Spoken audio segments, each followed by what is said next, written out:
I was 18 the night my mother tore my MIT acceptance letter in half. "This is not who we are," she said. I taped it back together in our bathroom at 4 a.m. I left at 5. I didn't come back for 7 years. What I brought back with me at my grandmother's 80th birthday party in front of 30 people. That's the part my mother still can't talk about. My name is Theresa Davis, and the tradition in my family was simple. The eldest daughter doesn't go to college. My grandmother followed it. My mother followed it. My aunt followed it. I'm the one who didn't. Here's what happened the day I went home. Welcome back to The Forgotten Daughter. This channel is for women who grew up holding everyone together, who learned to walk out without slamming a door, and who know that the loudest answer is sometimes just leaving the room. If you have ever taped something back together that someone you loved tried to destroy, drop a comment and be sure to subscribe. I grew up in a brick row house on Mahanango Street in Pottsville, Pennsylvania. 2 bedrooms upstairs, kitchen at the back. A grandmother in the front room who watched television with the volume turned all the way down. My father worked at Lawless Tool and Die 6 minutes by car. My mother stayed home. My sister Maddie was 13. I was 18.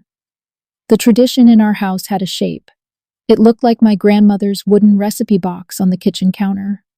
Oak. The word Davis carved across the lid. The box held 3 generations of index cards. Lasagna, pierogies, krupnik, applesauce cake. It also held the rule: the eldest daughter stays, the eldest daughter cooks, the eldest daughter marries someone within driving distance. My grandmother had done it. My mother had done it. My Aunt Carol had done it. I was next. I never said no out loud. That was not how we operated. I said no the way the women in my family said no, quietly in private in a place no one would look for me. That place was the school library on Garfield Avenue, 2nd floor, west window, the table behind the encyclopedias. I took the SAT in October. I took the ACT in November. I lied about where I was on Saturday mornings. My mother thought I was working a shift at the Patel family bakery for $10 cash. I was actually 3 Saturdays out of 4. The 4th Saturday, I was on a bus to Philadelphia for a test. I scored 1560 on the SAT, 35 on the ACT. I told no one. I sent in 7 applications. 1 was to the Massachusetts Institute of Technology. 6 were safety schools I could not afford. The big envelope arrived on a Thursday in March. I almost didn't make it upstairs in time. The mailbox was the kind with a red flag that nobody ever raised. I walked home from school at 3:18, the way I always did, and I saw the corner of the envelope sticking out before I reached the porch. MIT in red letters across the upper left. The envelope was thick. Thick was the thing every senior in America was waiting for. Thin meant no, thick meant yes. I tucked it under my coat, went straight upstairs, locked the bathroom door behind me, sat on the edge of the tub. The letter was 3 pages. The first line said, "Congratulations." The second line said, "Full need-based scholarship." The third line said, "Housing and meal plan included." I read the first sentence 11 times. I cried without sound. Sat there for what my watch later told me was 14 minutes. I had a plan, and the plan had been to say no. The plan had been to apply on principle in secret, and then to decline if a yes ever came, and then to keep that decline tucked into the same place where I kept the test scores. The plan had been to know, just to know that I could have. The plan had not anticipated full need. I read it a 12th time. I folded the letter in thirds. I put it under the bath mat. I went downstairs and ate dinner. My mother asked if I wanted seconds. I said, "No, thank you." She said I looked pale. I said I had a headache. I had 36 hours before the second envelope, the one with the housing forms and the parent affidavit, would arrive. My mother opened the mail every weekday at 4. I had Friday afternoon to figure out what I was going to do. I did not figure it out fast enough. Friday at 5:12, my mother was folding laundry on the dining table, white towels in one stack, dish rags in another, my father's machinist coveralls in a third. I came through the back door from school. I had been planning to retrieve the letter from under the bath mat that night after everyone was asleep and reshove it inside the cover of my chemistry textbook. The letter was on the table next to the dish rags. My mother did not look up. She kept folding. Bathroom trash isn't private, Theresa. I had not thrown the letter away. She had found it. She had read it. She had set it on the table to wait for me to walk in. I was going to tell you, I said. Tell me what? She still didn't look up. That you applied behind my back? That you took 2 tests we never agreed to? That you used my address for college mail? I started to explain. Full scholarship, no debt, 4 years of room and board. I had it ready in my head. The math of it, the lack of cost. My mother picked up the letter. She finally looked at me. She tore it down the middle slowly, all 3 pages at once. Then she turned the halves and tore them again. The pieces fell on the dining table. 4 rectangles of cream-colored paper with the red logo cut clean in half. This is not who we are. My grandmother in the front room did not look away from her television. My sister Maddie on the bottom stair was holding the banister with both hands. My father in the garage 2 rooms away did not hear a thing. The whole tearing took maybe 7 seconds. My mother did not yell. She had not raised her voice. That was the part I had not prepared for. I had prepared for shouting. I got calm. By 7:30 that evening, my Aunt Carol was at our kitchen table. She lived 8 blocks away. My mother had called her at 5:18, 6 minutes after the tearing, the receiver still warm in her hand. My grandmother had wheeled her armchair into the dining room. My father had retreated to the garage with a sandwich. Maddie was upstairs and was not invited. The 4 pieces of the letter were still on the table. No one had moved them. They were the centerpiece. The applesauce cake my mother had baked Wednesday sat next to them, untouched. My grandmother spoke first. The eldest daughter stays, always has. My Aunt Carol nodded. I stayed. Linda stayed. Theresa stays. That's how it works. I said MIT offered me a full ride. My grandmother adjusted her glasses. Then they wasted a letter. I said it again, slower. 2 years tuition free, room and board included, engineering, a career I could build. I had it laid out the way I had laid it out in my head-on times in the library. My mother said, "Your sister is 13. She needs you here." I said, "Maddie will be fine." My Aunt Carol said, "Your aunt had her chance once. So did your mother." I missed the second half of that sentence. I heard chance and aunt and my brain stopped at aunt. I should have heard, "So did your mother." I did not. My grandmother repeated herself. She liked repetition. The eldest daughter stays. No one asked me what I wanted. No one asked me what MIT had offered. No one asked me what my SAT score was. They had already decided. They had decided the night I was born. They had decided when my grandmother was born. The conversation in the dining room was procedural. I stopped arguing at 8:15.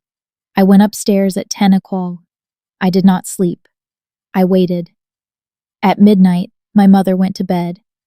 At 12:30, my father came inside from the garage and made the floorboards creak past my door. At 1:15, the house was quiet enough that I could hear the refrigerator hum from the kitchen. I went down at 1:40. The 4 pieces of the letter were still on the dining table. My mother had not thrown them out. She had left them as a lesson. I gathered them. I took them to the bathroom upstairs, locked the door, sat on the tile floor with my back against the tub. Scotch tape.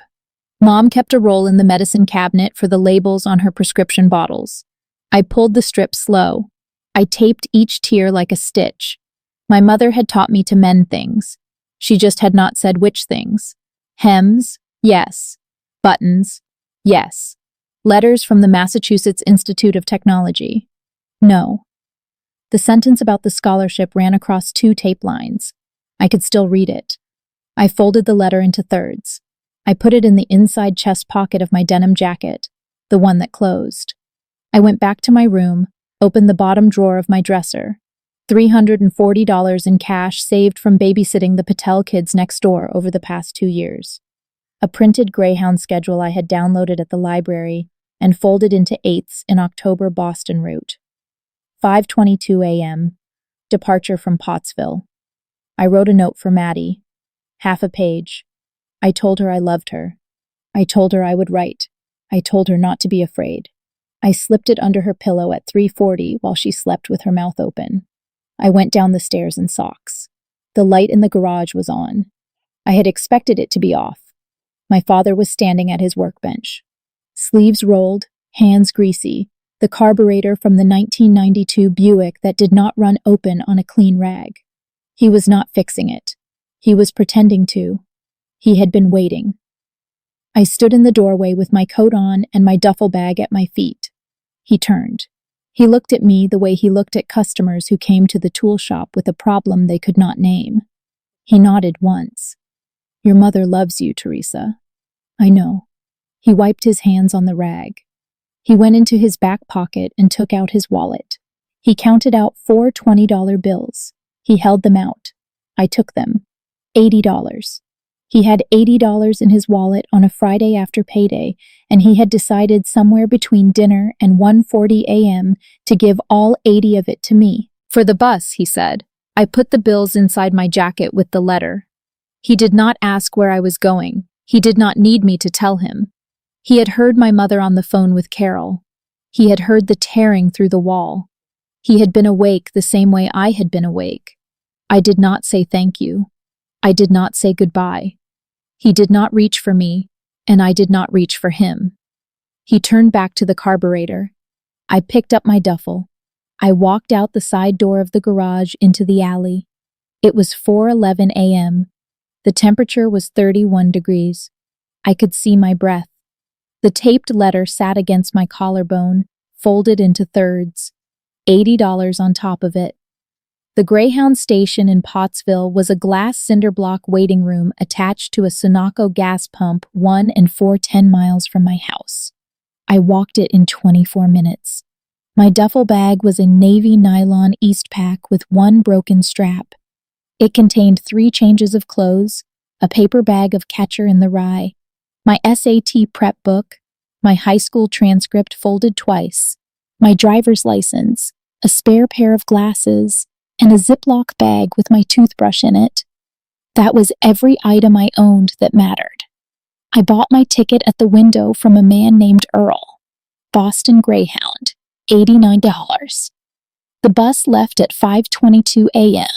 and arrived at South Station at 6:54 p.m., 13 hours and 32 minutes. I paid with 320s, 110, 4 ones. I had $251 left. I boarded at 5:14.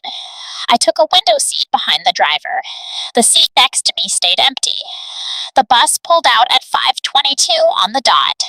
I watched our street slide past, 3 blocks east of the station, our house, the kitchen light on, the upstairs dark. My mother's silhouette behind the kitchen window with a coffee cup. She was watching the bus go. I am almost sure of it. I did not wave. She did not see me. Maddie's bedroom light came on at 5:30. She had found the note. The light stayed on for 2 minutes and 12 seconds. Then it went out. I do not know what she did between minute 1 and minute 2. I have wondered for 7 years. I took the taped letter out of my jacket, read the scholarship sentence one more time, folded it, put it back, fell asleep against the window. $340 from babysitting. 80 more from my dad. 1 taped letter. It was enough. South Station at 6:54 p.m. smelled like diesel and pretzel salt. I walked from South Station to MIT Student Services with my duffel on my back. It was 5 miles. I had paper directions printed at the Pottsville Library 2 weeks earlier. I arrived at the office of First Generation Student Programs at 9:30 p.m. on a Friday in March. The office was closed. I sat on the floor outside the door. I opened my SAT prep book and pretended to study, so the security guard would not move me along. He moved me along at 10:15. I slept in a study lounge in the basement of the student center on a vinyl couch the color of wet sand with my duffel as a pillow. I slept 4 hours. On Monday morning at 8, a woman named Dr. Marina Ortiz opened her office door, saw me sitting on the bench outside it, and said, "You're early." I said, "I came early." She said, "How early?" I said, 3 days. I had not eaten a real meal since the bus station in Hartford, where I had bought a hot dog. Dr. Ortiz took one look at me and walked me down the hall to the cafeteria where she had a faculty meal pass. She bought me eggs and toast and orange juice. She watched me eat. She did not say anything until I was finished. Then she said, "Tell me what you have." I had the taped letter. I had 300 left. I had a duffel bag with the broken strap. I had no parent affidavit signed. I had no proof of income because my parents would not provide it. Dr. Ortiz looked at the taped letter for a long time. She turned it over. She turned it back. She said, "Keep that." I started to put it back in my jacket. She stopped me. "Frame it. Frame it cheap, but keep it where you can see it." That was my first week at MIT. The first year passed the way years do when you are working. I took 18 credit hours each semester, plus a summer session. And I worked 20 hours a week in the materials science lab and another 12 at the dining hall. My grade point average at the end of freshman year was 3.76. I went up to 3.89 sophomore year. I emailed my mother twice. The first email was the second week of school, my new address, and the dorm phone. The second was after fall finals, a short paragraph that ended with, "I miss you." Neither got a reply. I stopped emailing. October of sophomore year, 11 p.m. I checked my MIT email before bed. There was a message from Madison 1994 at Yahoo. I did not recognize the address. I almost deleted it. Then I read the subject line. "Mom, the body was 3 sentences. She told the church, 'You're dead.'" The priest asked at coffee hour. Aunt Carol confirmed. People believe it. It was signed. Maddie. I read the email 3 times. I closed the laptop. I went into the kitchen of the apartment I shared with 2 other scholarship students, and I drank a glass of water, and I came back. I read it a 4th time. My mother had buried me, not metaphorically. She had told the parishioners of St. John the Baptist on Howard Avenue in Pottsville that I had passed. My Aunt Carol, my mother's sister, had been the corroborating witness. The priest, Father Hennessy, had asked at the coffee hour after the 11 a.m. Mass. The dead daughter narrative was easier than the live daughter who had refused to stay. My mother had chosen the lie. So had my aunt. The whole town would now treat my mother with a kind of soft solemnity, the way you treat someone with a tragedy in the recent past. I did not reply to Maddie. I did not know what to say to her in October of sophomore year. I closed the laptop. I went to bed at 11:40. I did not sleep until 2:20. The payphone in the lobby of the MIT Student Center, the one outside the post office, rang for me on a Tuesday in March of junior year at 4:11 p.m. I was walking past it on my way to a problem set group. The desk attendant flagged me. She said, "Theresa Davis, there's a man on the line says he's your father." I had not heard his voice in 2 years and 4 months. I picked up Theresa. "Dad, Grandma had a stroke. Mild. She's home. She's asking for you." I stood with the receiver against my left ear and watched a freshman drop a textbook on the floor. I said, "When did it happen?" 3 weeks ago." I let the silence sit. He sat in it too. He had called me at a payphone on a Tuesday afternoon, 3 weeks after the event, with no advanced email, with no warning, with my mother's hand surely somewhere near his elbow. I said she had 3 weeks of asking, and you waited until now to call. He did not answer. I said, "Tell her I'm in finals. I'm sorry." I hung up. Finals were not for another 6 weeks. I knew it. He knew it. The lie was a gift to both of us. It let me hang up without saying no. It let him tell my mother I had been studying. That night, I sat on the floor of my apartment and I went through my logic the way I went through my problem sets. The math was Grandma had a stroke. Grandma was home. Grandma did not want me there. Grandma had wanted me to stay home 7 years ago and she had not changed her mind. My father had been told to call. My father had called. My answer had been a small lie that gave everyone an exit. I did not feel guilty. I noted with some surprise that I did not feel guilty. I went to bed at 10:30. I slept 8 hours for the first time in 3 months. If you have ever had your dad call you with someone else's guilt, your mother's, your grandmother's, your aunt's, and you knew before you picked up that the call wasn't really from him, I would love to hear what you said. Drop it in the comments. And if you are new to The Forgotten Daughter, hit subscribe. Sunday's story is about a woman who answered her phone for the last time. Senior year December, I moved off campus to a studio apartment over a sandwich shop on Massachusetts Avenue, 3 subway stops from the lab. My rent was $840 a month. My stipend covered $700 of it. The lab covered the rest in exchange for 15 hours of weekly research assistantship. I had a bookshelf, a futon, a small desk under the window, a kettle, a wok, and a roommate named Maya, who was 3 years into her own doctorate in chemical engineering. Maya was from Lagos, Nigeria. She had left her family at 19 for similar reasons. We did not talk about it. The frame was $14 at the CVS on mass of black plastic, 8 in by 10 in. I had carried the taped letter folded inside the cover of my sophomore year organic chemistry textbook for 2.5 years. The folds were soft. The tape was browning. I had not added more tape. The tears were not stitching loose. The letter held. I unfolded the letter on the kitchen counter the night I bought the frame. I smoothed the creases as flat as I could with the back of a spoon. I slid the letter behind the glass and tightened the 4 metal tabs. I hung it on a nail above my desk. Maya came home at midnight. She made a cup of tea. She walked over to the desk and looked at the frame for 30 seconds. Why is it taped? My mom tried to throw it away once. Once. Maya nodded. She went to her room. That was all I said about it for the next 18 months. I did not need to say more. The letter was on the wall. The tape was browning slow. Anyone who walked into my apartment and asked got the same 2-word answer.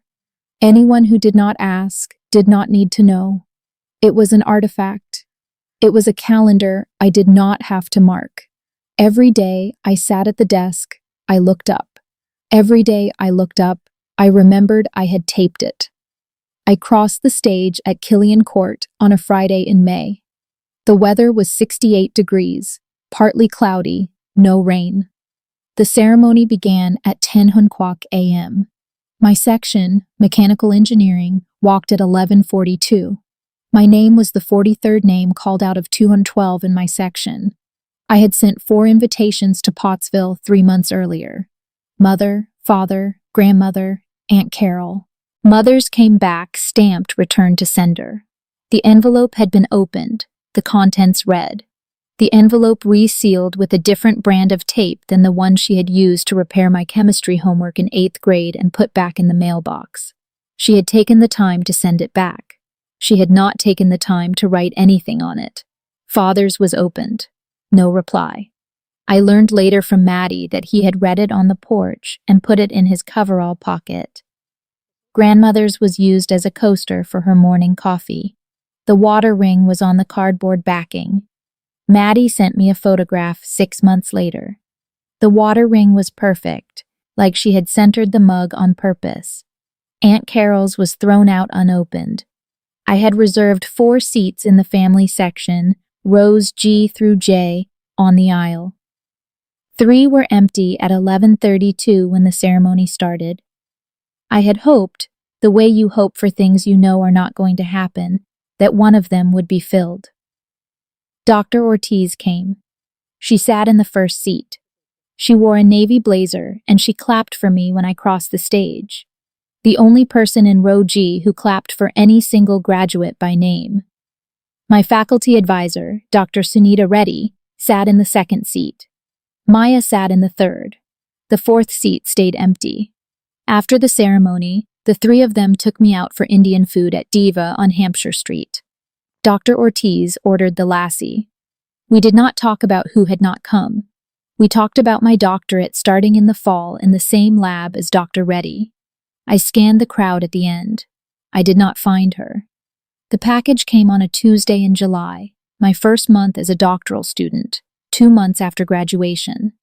It was a brown cardboard box, 12x 10 by 8, the kind you buy at the UPS store. The shipping label was hand-printed in pencil. The postmark was Pottsville.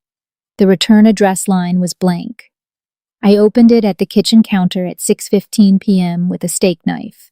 Inside the cardboard box was Grandma Margaret's wooden recipe box, the same one. Oak Davis carved across the lid, the varnish darker than I remembered, the hinge stiffer. I lifted the lid. The index cards were still there. Lasagna with mozzarella, Puriogis, Kupnik, applesauce cake, Frank's chili, hot milk sponge cake, Polish white borscht, 53 cards in my grandmother's handwriting, and 4 in my mother's. Under the cards, the cardboard insert lifted out. Under the insert, lying flat against the bottom of the box, was a yellowed manila envelope. I sat down on the floor. Inside the manila envelope, 3 items. The first item was a high school transcript from Pottsville Area High School, class of 1991. The name on the transcript was Linda Marie Walsh. Linda, my mother. The grade point average was 3.94, National Honor Society, senior class secretary, top 5%. The second item was an acceptance letter from Lehigh Carbon Community College, registered nurse program, fall semester, 1991. Partial scholarship, $1,200 per semester. Total cost after scholarship, $1,780 per semester. The letter was dated April 3rd, 1991. The third item was the same acceptance letter in 2 pieces, taped back together with brittle yellowed masking tape. The masking tape had cracked along the spine. The 2 pieces were still attached, but the tape had given up sometime in the last decade. My mother had taped her own scholarship letter back together in 1991, and then she had kept it for 33 years. The roll of Scotch tape in our bathroom medicine cabinet, the one I had used at 1:40 a.m. 7 years ago, that roll had been her roll. She had taught me without ever telling me what she had taped. I sat with the 3 pieces of paper on my kitchen counter for 2 hours. I did not cry. I do not remember thinking. I remember the kettle was on, and I forgot about it, and Maya turned it off when she came in around 8. Maya looked at the papers. She did not ask. She made tea for both of us. She sat across from me. I worked the math out. My mother had been 18 in 1991. She had had the same grade point average I had had. She had been the senior class secretary. She had applied to community college on her own. Someone had torn her letter. My grandmother, almost certainly the same grandmother who had sat in the front room with the television volume low.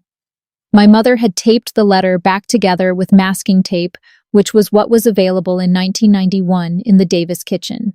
She had hidden the taped letter at the bottom of the wooden recipe box that she would inherit when my grandmother died. She had stayed. She had married my father in October of 1992. She had had me in May of 2002. She had spent 25 years cooking from the cards above the letter. Then she had torn mine. I understood the math. I did not forgive it. The understanding and the forgiveness are not the same thing. The understanding said she is also someone's eldest daughter. The not forgiving said she had the tape in her hand and she chose to repeat it. At the bottom of the manila envelope was a photograph, 4x6 color, faded a little. It was my mother at 18, standing on the porch of a building in Schneckville, Pennsylvania, wearing nursing scrubs that did not yet belong to her. She was holding a Lehigh Carbon Community College brochure. She was smiling. I had never seen her smile that way. I have looked at every photograph in our family albums. She is in maybe 40 of them. In none of those 40 does she smile the way she is smiling in the Lehigh Carbon photograph. I sat with the math of it. 33 years between her tape and mine. The roll was the same brand. The lab spun out a company in my second year of doctoral work. It was called SensCore. We made mass spectrometry sensors for hospital clinical labs, faster detection of bloodstream infections than the standard culture method, 16 hours instead of 24 to 72. Patent filed January. University spin-out paperwork signed March. Dr. Reddy was chief scientific officer. 5 graduate students were named on the patent, including me. My founder equity grant was 2.4% of the company, vesting over 4 years with a 1-year cliff. The cliff vested on a Tuesday in March of my year 6 at MIT. Sensor closed Series A, funding 11 months later at a pre-money valuation of $31 million. My vested shares on paper were worth $75,000 and change. The remaining unvested portion was worth as much again. I told nobody in Pottsville. The night of the cliff, I wrote one email to Maddie at her old Yahoo. The subject was, "Hi, the body was, okay? Hope you are." I had not emailed her in 5 years. Maddie replied at 4:00 a.m. the same day. She must have had email notifications on her phone with the sound on. The reply was, "Haley just turned 5. She's smart. T like you smart." I had not known how old Maddie's older child was. I had not known her name. I learned both in one sentence. I read the email twice. I went to bed at 2:30. Maddie sent a follow-up 2 days later. A picture of a 5-year-old in pink corduroy with a magnetile castle. I saved it to a folder on my desktop labeled M. I added pictures to that folder over the next 8 months when she sent them. 16 pictures by the end of the year. I did not reply to most of them. I replied to 1 or 2 with a single emoji. I did not yet know what I was going to do about the math of $75,000 on paper. I knew I had time. I knew Haley was 5. I knew the next eldest daughter conversation in our family was approximately 12 years away, or so I thought. The second call from my father came 2 years and 3 months after the first one. October. I was in the lab at 6:20 p.m., running a calibration on a new detector. My phone vibrated on the bench. Unknown number. Pennsylvania area code. I picked up because I had stopped expecting to recognize the area code. Theresa. Dad. Grandma's 80th is in 6 weeks. They want you there. Your mother. I sat on the lab stool. Your mother has been telling everyone you didn't get into MIT, that you flunked out. That's the story now. Up at the church, up at Carol's. He paused. Why are you calling, Dad? Because they're starting on Haley. I closed the laptop on the calibration. The detector hummed. What do you mean starting? The talk's about staying. Carol started it at Easter. Linda's nodding. Maddie isn't saying no. They're laying it out for her, so she'll think it was her idea by the time she's 12. She's 5. She's 5. I picked up a pen from the bench. I wrote on the back of my hand. 6 weeks. Haley birthday. How do you know they're starting now? Carol bought her a play kitchen. I stared at the pen mark. I said, "Thank you for telling me, Theresa. I should have called sooner." Yes, I hung up. I walked out of the lab. I did not finish the calibration. I did not sleep that night. I sat at my kitchen table with a yellow legal pad, and I made a list the way I made any list in the lab. Numbered, column, falsifiable. Item 1, what I wanted to say. Answer, nothing. Actions only. Item 2, what I wanted to leave behind. Answer, the taped letter, the 1991 photograph, a document. Item 3, who the audience was. Answer, Haley. Only Haley. Everyone else was witness scaffolding. Item 4, when. Answer, my grandmother's 80th birthday, Saturday in November, 6 weeks out. 30 witnesses, including church friends. Public enough that the conversation could not be later denied by my mother. Item 5, what I would not do. Answer, argue, raise my voice, justify, apologize for being late. Item 6, what I would do if my mother tried to stop me at the door. Answer, stand on the porch, speak through the screen. Haley would still hear me. Item 7, funding. Answer, a trust. Money to be set aside in a registered account before the trip, so the document I would lay on the table would be real, not promised. I made one final note at the bottom. This is not revenge. This is a controlled demonstration. Inputs, outputs, controls. I went to bed at 5:20 a.m. I slept for 2 hours. I woke up at 7:30. I called the lawyer Maya's brother had used for a stock purchase agreement. Her name was Sarah Klein. Sarah Klein had an office on Boylston Street in the Back Bay. She charged $380 an hour. I went on a Thursday at 4:15 p.m. I brought a notebook. I told her what I wanted. A trust funded by liquidated equity, $25,000. Beneficiaries: any female or male descendant of Margaret Davis, age 17 or older, accepted into any accredited college, university, or trade school in the United States or Canada. 2-year, 4-year certificate program did not matter.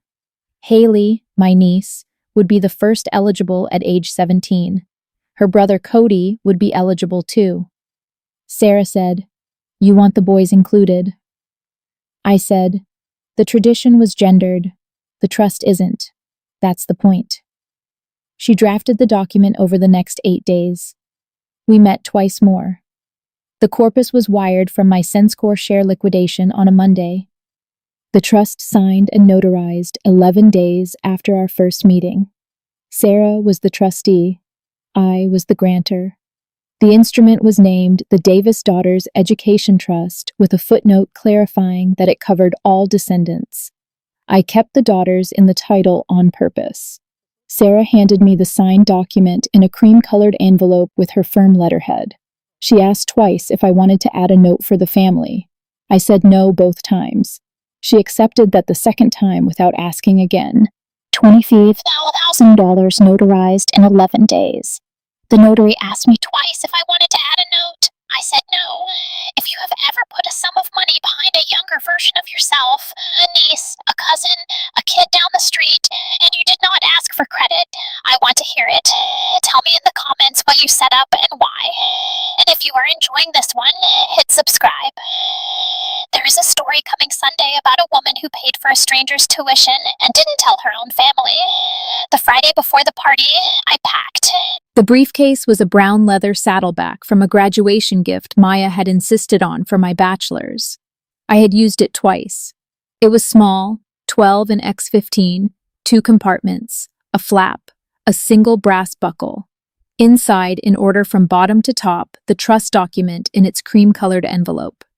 My PhD candidate status letter from the MIT Department of Mechanical Engineering on letterhead, signed by Dr. Reddy as my advisor. My Bachelor of Science diploma in its 5x7 folio. The photograph of my mother at 18, the Lehigh Carbon Community College brochure photograph, slipped between the pages of the diploma folio so it would not bend. On top, the taped MIT letter. I removed it from the frame. I refolded it along the original thirds. I placed it on top of the diploma. That was the briefcase. I dressed for the trip on Saturday morning at 5 a.m. Dark navy slacks, white button-D down, plain collar, no embellishment, black flats, hair down, no makeup, no jewelry, no wedding ring because I have never had one. No earrings because I do not own any. The only item with shine on my person was the brass buckle of the briefcase. I dressed like the engineer I was. No costume, no statement. The briefcase did the talking.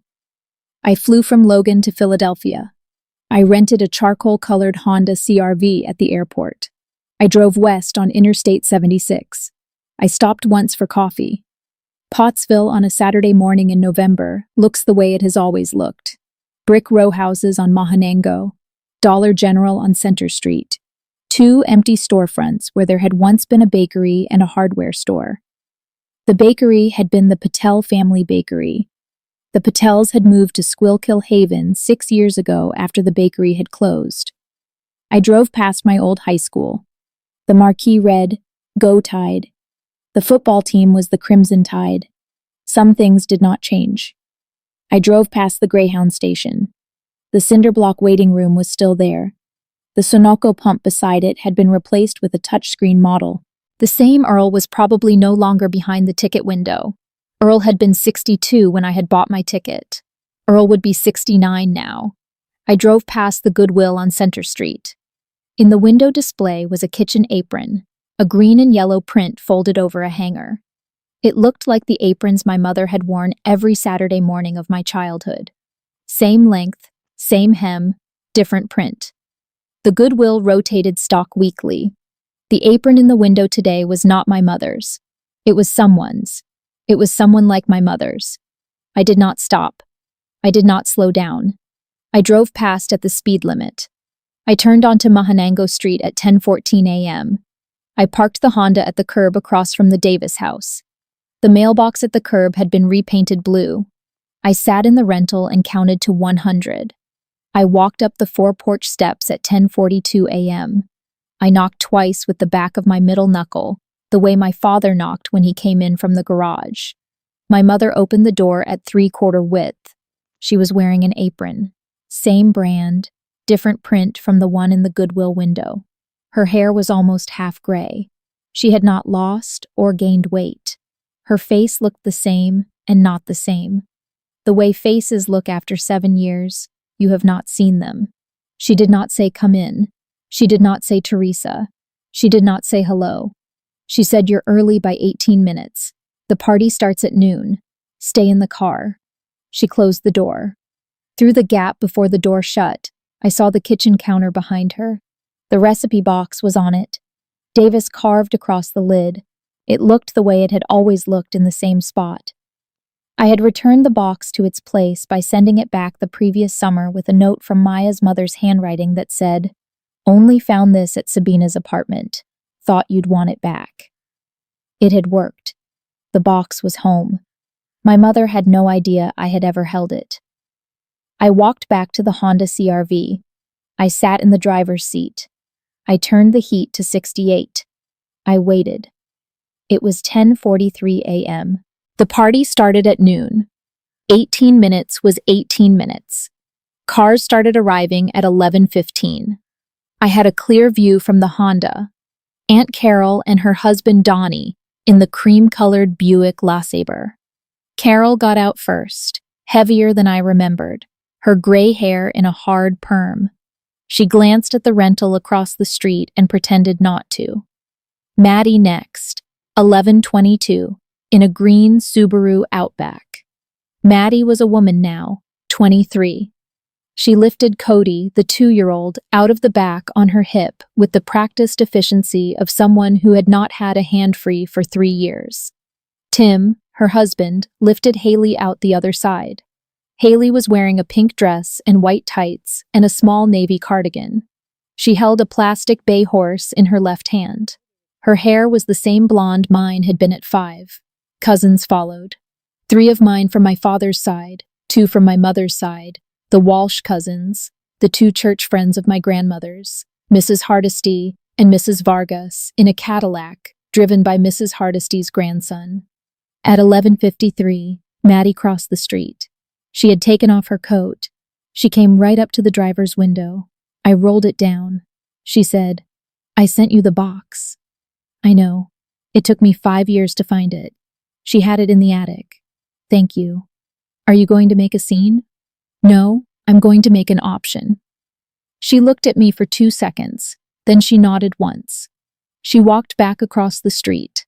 I walked in at 12:08 p.m. The living room had 30 people in it, folding chairs along the wall, plastic tablecloths, a cake on the dining table, white with yellow piping that read, "Happy 8th G." A second cake on the counter, lemon smaller. The recipe box was still on the counter. Conversation in the room paused when the door opened. Then it stopped. My mother from the kitchen archway said one word. She came. My grandmother in the armchair, the same green corduroy armchair she had been sitting in 7 years ago, looked up over reading glasses. The reading glasses were new. The frames were the same. She said, "Theresa, you look thin." "Hi, Grandma," Aunt Carol from the dining table said. "Took you long enough. Sorry I missed Christmases." Carol opened her mouth. My father crossed the room from the kitchen. He had aged 7 years. He hugged me. 2 seconds. He let go. He said nothing. He went back to the kitchen. I stood in the entryway with the briefcase in my right hand. Haley was on the carpet in front of the television 10 feet from me playing with the bay plastic horse. Cody was on Maddie's lap. Tim was talking to Donnie.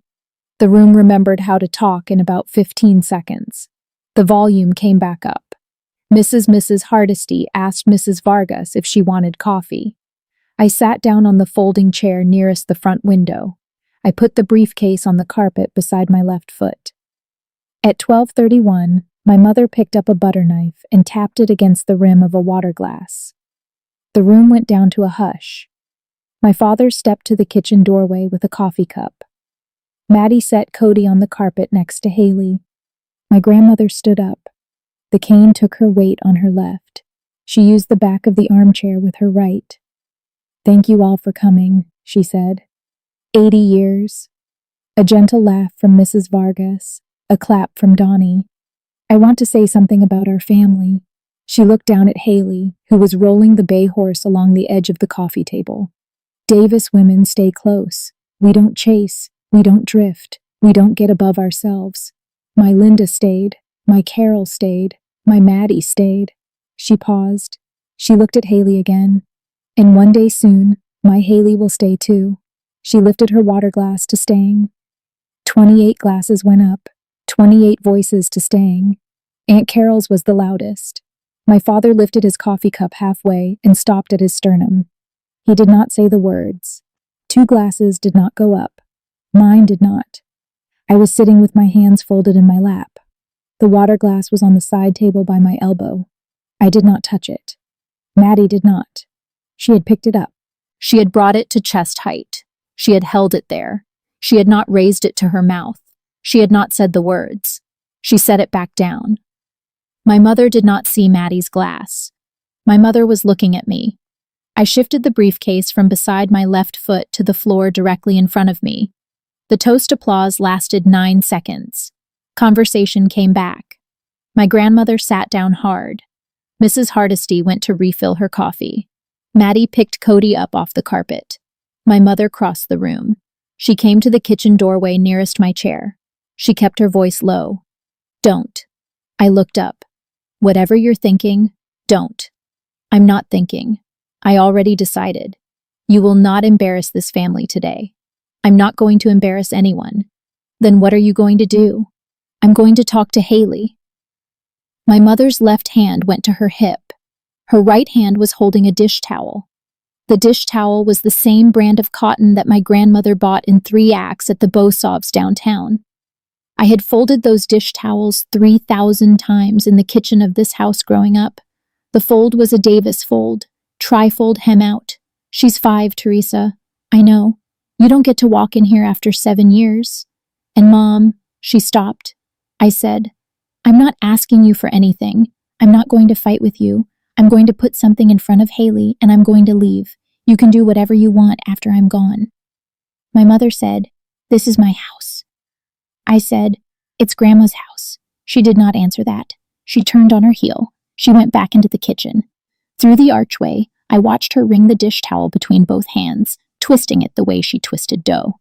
I picked up the briefcase. I stood. I walked across the carpet toward Haley, who was still playing with the bay horse. I knelt on one knee. The room got quiet again. Mrs. Hardesty's coffee cup stopped halfway to her mouth. Haley looked up at me with the bay horse in her left hand. She had her mother's eyes. She did not know who I was. I had been gone before she was born. I said, "Hi, Haley. I'm your Aunt Theresa." Haley said, "Okay." I opened the briefcase on the carpet. I took out the taped MIT letter. I unfolded it. I laid it on the carpet between us. The browning tape was visible across the scholarship sentence. "This is from when I was 18. Grandma might tell you about it someday. If she doesn't, your mom will." Haley looked at the letter. She did not pick it up. "If you ever want to go to school anywhere, high school, college, trade school, anywhere, this is a letter that says, 'Someone said yes to me. Someone will say yes to you too. You don't have to take the same letter. You'll get your own.'" From the kitchen doorway, my mother said, "Theresa, stop." I kept my eyes on Haley. I reached into the briefcase. I took out the cream-colored envelope. I stood up. I walked 4 steps to the coffee table, where my grandmother's cake plate sat. I laid the envelope on the coffee table. This is $25,000. It's in a trust. It's for any girl in this family who wants school or any boy. Cody, too. I looked at Maddie. Cody, too. Aunt Carol stood up from her dining chair. You can't do this here. I did it 3 weeks ago. I'm just telling you now. My grandmother rose from the green armchair. The cane took her weight again. Her face was red. Theresa Marie Davis, the eldest daughter, stays. I stood up from the carpet. I looked at my mother in the kitchen archway, not at my grandmother. My mother said, "This is not who we are." I said it the way she had said it. Same volume, same tempo. No theatrics. Then I'm not who we are. The room went silent. 28 faces. Haley on the carpet picked up the taped letter. She held it up at her shoulder. She held it up to her mother. Maddie kneeled beside her daughter. She took the letter from Haley's hand. She held it. She did not hand it back to me. I took the photograph from the briefcase. I walked to the dining table. I laid the photograph face up next to the cake. Linda at 18 in nursing scrubs. The smile. I said nothing. My mother stepped into the dining room. She looked at the photograph. 4 seconds.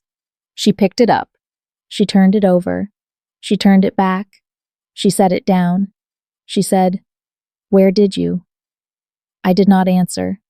She said, "Where?" I waited. She turned. "Frank, where did she, Frank?"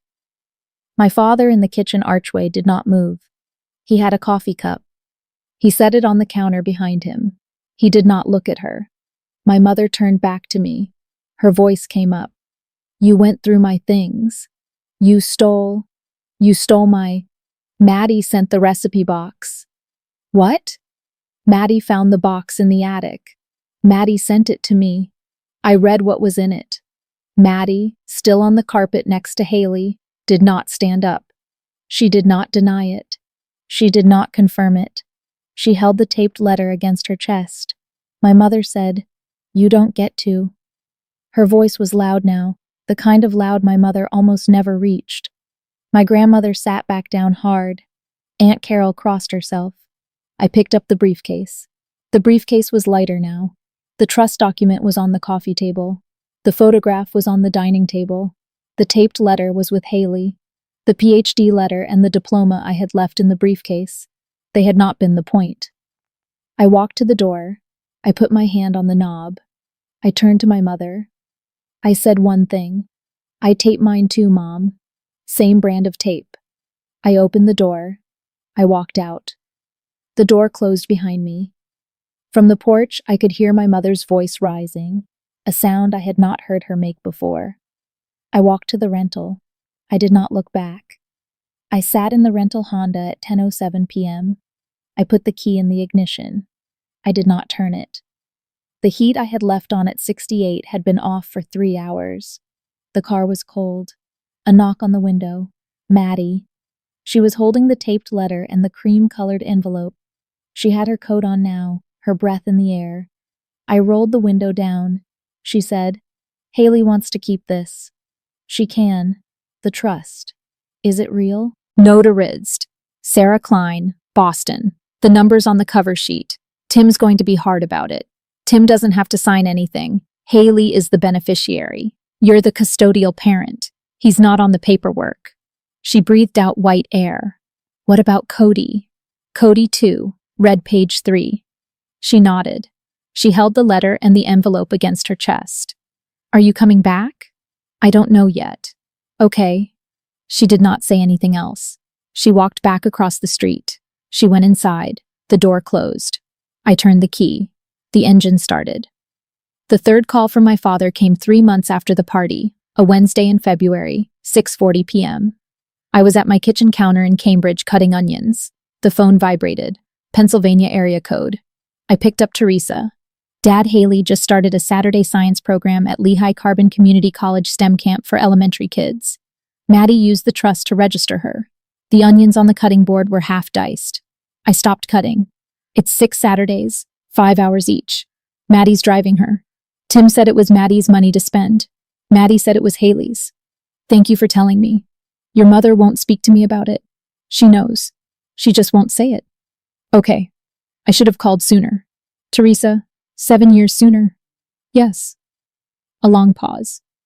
Haley wants to write you. Can Maddie send you her address? Yes. All right. He waited. I did not say anything else. He hung up. I went back to the onions. I finished the dicing. I sautéed them with garlic and olive oil. I made pasta. I ate at the kitchen counter standing. The Lehigh Carbon Community College was the school that had sent my mother her letter in 1991. Haley was starting at 5. The envelope from Pottsville arrived 3 weeks after my father's call. Pink paper address in Maddie's handwriting on the front. Return address in Haley's kindergarten handwriting. All caps backwards Y. Inside 2 pieces of paper, the first was a letter from Haley. Crayon, pink and red. 6 lines. Dear Aunt Theresa, Mom said you went to MIT. I am drawing a building. The building has my name on it. I am 5. Love, Haley. The second was a drawing. A red brick building. 3 stories, 6 windows. Across the top in red crayon, Haley folded inside the drawing was the original taped MIT letter, the same one I had laid on the carpet in front of her. Tape browning folds soft. On the inside of the letter, on the back of the bottom third, Haley had stuck a yellow post-it with 1 sentence in adult handwriting that I knew was Maddie's, dictated by Haley. I'm done with this one. I'll write my own. I put the drawing on the refrigerator. I put the letter back in the frame. I hung the frame above my desk. The tape was still browning. The browning had reached the scholarship sentence. The sentence was still legible. I learned something at my grandmother's 80th that I should have learned at my mother's tearing. The people who tell you who you are will tell you for as long as you let them. The only way to answer is to be someone else. Quietly, without arguing, until they have to look at you and decide whether to look away or look up. My mother is still deciding. That's my story. 1 torn letter, 1 roll of Scotch tape, and a 5-year-old in a brick building she hasn't built yet. If this story reminded you of a younger sibling, a niece, a daughter, someone whose tradition isn't done with her yet, take that as a sign. Open the option for her. Today, this week. And if you know a woman who taped something back together, share this with her. Drop a comment, hit subscribe, and I'll see you in the next